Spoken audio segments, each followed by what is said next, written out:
What's up, guys? Crypto User here. Just want to start out this video speaking directly to XRP holders. Guys, everybody take a deep breath. Breathe in, breathe out.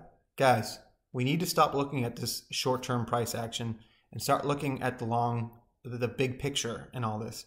We know what we hold. We know what we've bought years ago. You know, some of us have been holding for almost 4 years. I've been holding for 4 years now. You know, we've been patient, you know, and I know our patience has been tested in the last year or so with this case, but we see where this is going. We see where this case is going.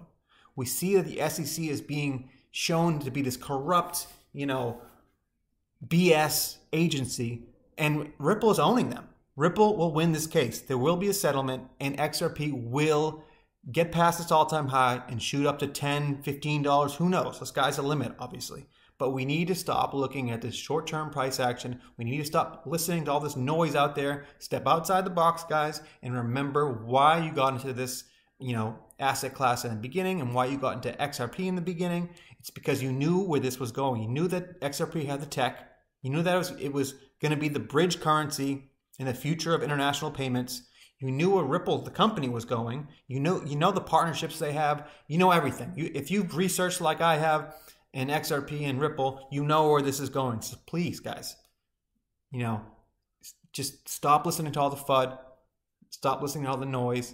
You know, calm yourself down. And remember, we are all in this together, and we will prevail against the SEC. And our patience will be rewarded at the end. I swear it, and I know it. And I'm not going to, you know, not financial advice, but guys, we know, you know, our patience will be rewarded. So let's start into this video.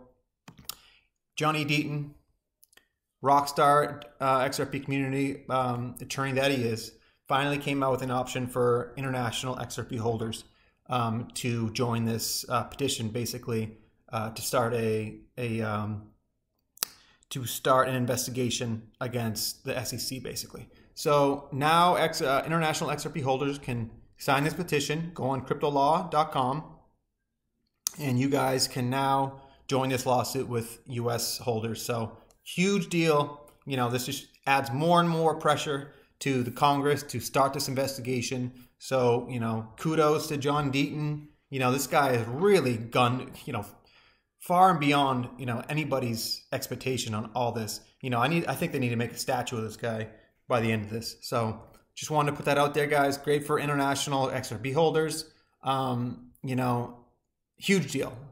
And also, just to let you guys know how many, you know, I've been always saying this Connect to Congress option for U.S. holders.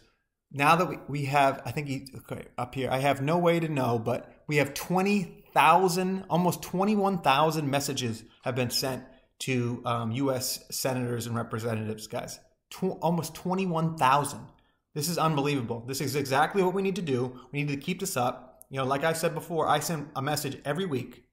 I think anybody that holds XRP, even people that don't hold XRP, because they see where the SEC is going with all this, and they're coming after more crypto projects after this, I swear to you. So we need to keep writing our congressmen and letting them know that, you know, the SEC needs to stay out of our investments, and basically we need a clear path for this market. We need clear regulation, and you know, it's just great to see that, you know, this Connect to Congress option on the Crypto Law website is working. I mean, 21,000. Don't think that they're ignoring this, guys. They are definitely not ignoring us, and they can't after all this. So next line of news I wanted to let you guys know, this is what news outlet is this? We got XRP Today, XRP News coming out with this story.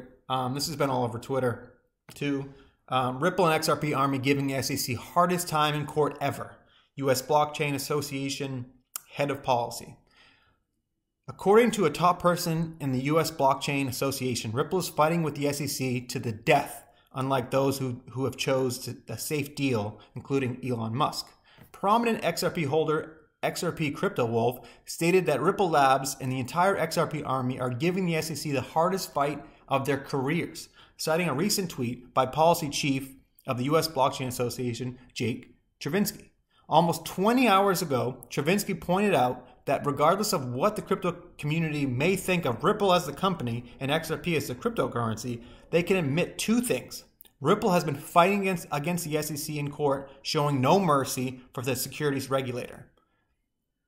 Other crypto companies in the past have chosen to cave and settle, including Tesla chief executive Elon Musk, the wealthiest person on the globe, whose e-car company has just recently integrated Dogecoin payments for some of their merchandise.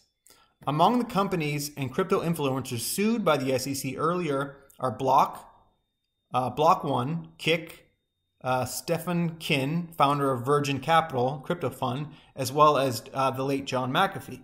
As mentioned above, back in September 2018, the regulatory agency even filed a lawsuit against Elon Musk for tweeting and considering taking Tesla private at $420. Funding secured. The SEC called the statement false and misleading. In August last year, the agency also threatened to sue the largest U.S.-based crypto exchange, Coinbase, led by CEO Brian Armstrong. Coinbase was about to launch a crypto lending platform that was going to use USDC stablecoin. So, guys, we are obviously making some noise here. And, it's just so great to see Ripple fighting this case so hard. And the XRP community is helping. We really are helping. It's amazing to see a community, band together like this to fight against the powers that be, as the SEC is really showing their teeth and really showing that they are, like I said time and time again, the corrupt agency that they are. Another big news for Ripple. As this case is going on, what's Ripple doing? You think they're just sitting there with their hands sitting on their hands? Obviously not. Morocco's largest bank joins RippleNet. So another, just add it to the list, guys. Add it to the list. How much money here? I can't pronounce that. Torderawa Wafa Bank. Sorry if I totally butchered that, but the largest banking institution in Morocco with 53.3 billion worth of assets under management has joined RippleNet network, according to the recent report published by Bourse News. So guys, just add it to the list. Another huge bank around the world joined the RippleNet. Going to use XRP as, last month, CEO Brad Garlinghouse announced that Ripple had its best year to date with on-demand liquidity, a payment solution that uses XRP as a bridge currency, now accounting for a fourth of all transaction. Guys, all those people that say, it's just RippleNet, they're not utilizing XRP, they are. And obviously a fourth of RippleNet right now is now using on-demand liquidity, using XRP as that bridge currency. So we are growing. Even with this lawsuit, Ripple continues on. Next on the list here, along those same lines, look at this tweet out. I had to retweet this. It was unbelievable. I said, yeah, XRP and Ripple, probably not a big deal. Guys, look at all these banks and financial institutions.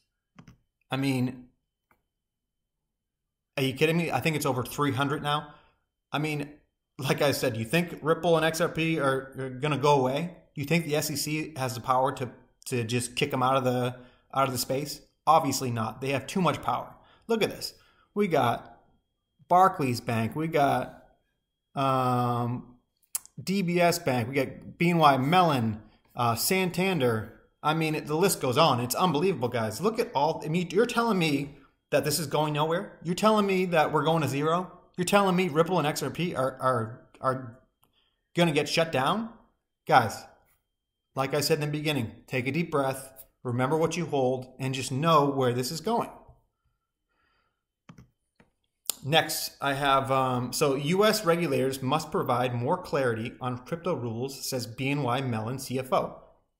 Exactly what, we've been talking about. There's not, as much as the SEC and Gary Gensler want to say that there's clarity in the market and there's, we should all know the rules, even these big-time bank CFOs and CEOs are saying there's no clarity or not enough clarity in this market.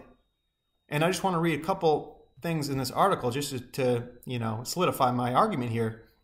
U.S. regulators need to provide more clarity on the rules on the road for cryptocurrencies and other digital assets amid ongoing confusion over what activities are allowed, a top banking executive said on Tuesday.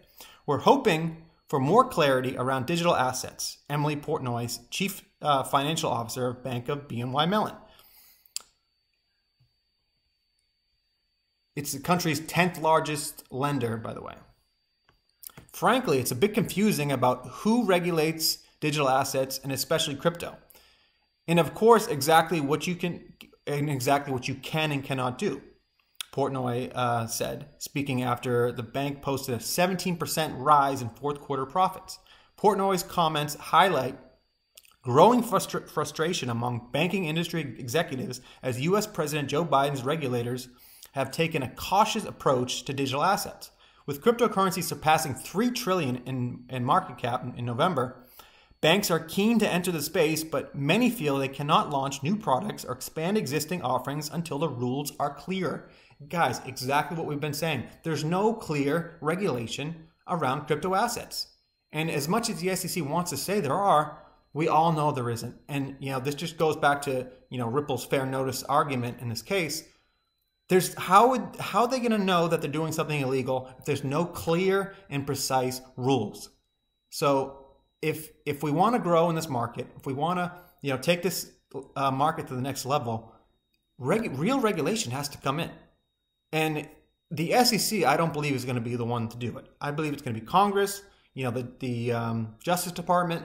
It has to be someone else because the SEC, obviously we know, is run by the big banks, and they're going to try to slow this down the best they can. So we need Congress to step in. That's why it's so important, guys. This whole John Deaton, I'll say it again, this John Deaton's crypto law connect to Congress is such a big deal. And I just want to end this video with this. This is an interview on Thinking Crypto, which is a great YouTube channel. Tony Edward, great interviewer. This is Ron Hammond. He's a head of the Blockchain Association. Just listen. Hold on. Just listen to this interview and listen to what he says. And this is just about tweets, basically tweeting at Congress people and how effective it is. But not only that, but the writing at Congress people, tweeting at them, calling them.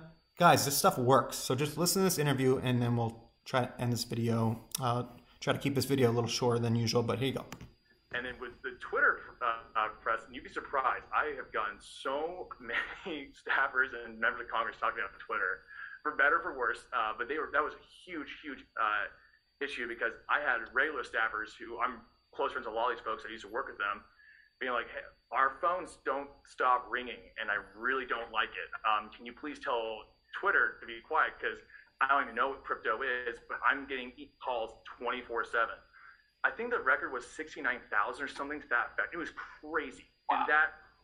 And I now some people weren't too happy with the poor interns. I do feel so bad for the interns, but people understood this is an issue and these are people care about it. And I can tell you as a staffer who had to answer many of these calls when issues would happen, like the healthcare bill, when that was going through repeal and replace, should we replace Obamacare? The phones did not stop. But crypto, I think, did way more blowing the phones, and that's definitely resonated here in DC that these people are mobilized, and that was really exciting. So my encouragement is keep the vitriol down because members of Congress do check their Twitter. I mean, some of them own their own Twitter or read it all the time. So when you tag them in certain tweets, and if it's talking bad about a regulator, demonizing someone, that's not helpful. Even if they are anti-crypto, but I will say if you engage with them on Twitter, a lot of the times it's not just the communications team that's reading it, it's the actual member, him or herself. So, that's a great way to break it down. If you're just tweeting at them saying, you guys are, just bad mouthing them and, kind of just laughing at them, that's not a really good way to go about it. Actually give them facts, give them, your thoughts on the market and what's going on. Tell them that, the SEC has hurt your investment. Speak to them like you would speak to anybody else. So guys, just know that this is working. We are being heard. Keep writing Congress, keep, calling them, keep tweeting at them, keep doing what you're doing because they are listening. And in this next midterm election, crypto is going to be a huge issue, with all these candidates, and they see it.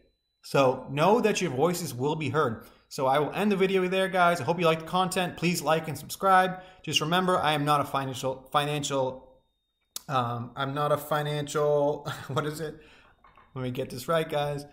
I am not a financial consultant. Please don't take anything I say or write as financial advice.